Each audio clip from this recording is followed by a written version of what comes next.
വിദ്യാഭ്യാസ വകുപ്പ് ഉദ്യോഗസ്ഥർ ചമഞ്ഞ് കൈക്കൂലി വാങ്ങാൻ ശ്രമിച്ച 4-അംഗ സംഘത്തിനെ കൊച്ചി വിജിലൻസ് ഓഫീസിൽ എത്തിച്ചു. പിറവം സെന്റ് ജോൺ സ്കൂളിലെ PTA പ്രസിഡന്റ് പ്രസാദ്, മുൻ PTA president Biju, Rakesh Roshan, Aloysius Jose എന്നിവരെയാണ് കൊച്ചിയിൽ എത്തിച്ചത്. വിവരങ്ങളുമായി സഹിൻ ആന്റണിയാണ് ചേരുന്നത്. സഹിൻ, എന്താണ് ഈ കേസിനാസ്പദമായ സംഭവം? ലക്ഷ്മി, ഇത് വലിയ തട്ടിപ്പാണ് നടന്നിരിക്കുന്നത്. അതായത് ഒരു സ്കൂളിലെ പ്രിൻസിപ്പലിനെ, അദ്ദേഹം റിട്ടയർഡ് ആകാൻ ഈ മാസം അവസാനം റിട്ടയർഡ് ആകുകയാണ്. അദ്ദേഹത്തിനെതിരെ വ്യാജ പരാതികൾ ഉണ്ടാക്കുകയും അതിനുശേഷം അദ്ദേഹത്തെ ഭീഷണിപ്പെടുത്തി പണം തട്ടുകയുമാണ് ചെയ്തത്. അത് മുൻ PTA പ്രസിഡന്റ്, നിലവിലെ PTA പ്രസിഡന്റ് എല്ലാവരും കൂടി ചേർന്നുകൊണ്ടാണ്. വിജിലൻസ് SP ശശിധരൻ തന്നെ നമ്മോടൊപ്പം ചേരുകയാണ്.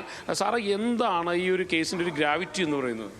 ഇത് ഒരു സർക്കാർ ഉദ്യോഗസ്ഥൻ അദ്ദേഹത്തിൻ്റെ റിട്ടയർ ചെയ്യാൻ ബ്രഹ്മിൽ നിൽക്കുന്ന അവസ്ഥയിൽ അദ്ദേഹത്തിനെതിരെ ഒരു പരാതി നൽകുന്നു.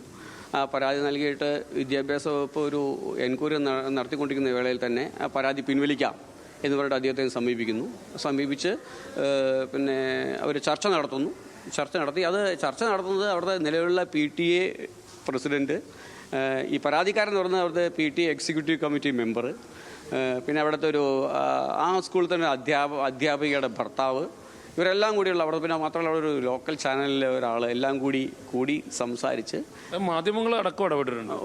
അവിടെ ഒരു ലോക്കൽ മാധ്യമ പ്രവർത്തകനുണ്ട് എന്നുള്ളതാണ് നമുക്ക് കിട്ടിയ ഇൻഫർമേഷൻ. അപ്പോൾ അധ്യാപകനും പറഞ്ഞിട്ടുള്ളത് നമുക്ക് വെരിഫൈ നോക്കണം. അതുകൊണ്ട് അത് കൂടുതൽ പറയുന്നില്ല, വെരിഫൈ നോക്കേണ്ടതുണ്ട്. അതെല്ലാം സംസാരിച്ച് പിന്നെ പറയുകയാണ്, അത് ഞാൻ പരാതി ഇവിടെ തീർക്കാൻ പറ്റില്ല, ഞാൻ മറ്റ് തിരുവനന്തപുരത്തുള്ള എഡ്യൂക്കേഷൻ ഡിപ്പാർട്ട്മെന്റിൽ കൂടി പോയിട്ടുണ്ട്. അപ്പോൾ അവിടുത്തെ ഉദ്യോഗസ്ഥരെല്ലാം എത്തിയിട്ടുള്ളതുകൊണ്ട് അവിടെ കൂടി പരാതി തീർത്താൽ. എത്ര രൂപയാണ് ഇയാളോട് ചോദിച്ചിരുന്നത്? അവിടെ ചെന്ന് സംസാരിച്ച് കഴിഞ്ഞ 27-ാം തീയതി പോയി സംസാരിക്കുന്നത്. കഴിഞ്ഞ മാസം 27-ാം തീയതി പോയി സംസാരിച്ച് ഈ പാവത്തിനെ വല്ലാതെ ഭീഷണിപ്പെടുത്തി അവിടുത്തെ അവരുടെ ചെലവുകളെല്ലാം പിന്നെ എടുപ്പിച്ച് 5,000 രൂപ ഗൂഗിൾ പേ വാങ്ങിച്ച്, പിന്നെ അതിനടുത്ത ദിവസം പറയുകയാണ് 15 lakhs തരണം. മാത്രമല്ല തിരുവനന്തപുരത്തെ ഓഫീസുകളിൽ കൊടുക്കണം, DD ഓഫീസിൽ കൊടുക്കണം, DE ഓഫീസിൽ കൊടുക്കണം, എന്നാലേ തീർക്കാൻ പറ്റുള്ളൂ. 15 ലക്ഷം രൂപയാണ് ആവശ്യപ്പെട്ടത്. അപ്പോൾ ഇദ്ദേഹം പറഞ്ഞു, എനിക്ക് 15 ലക്ഷം രൂപ എൻ്റെ അടുത്തില്ല, എനിക്ക് തരാൻ കഴിയില്ല. പറയുമ്പോൾ പിന്നെ ബാർഗൈൻ ചെയ്തിരിക്കുമ്പോൾ അതോടൊപ്പം തന്നെ അയാൾ നമ്മുടെ അടുത്ത് വന്ന് പരാതി. ഇദ്ദേഹം ആത്മഹത്യയുടെ വക്കിലായിരുന്നു.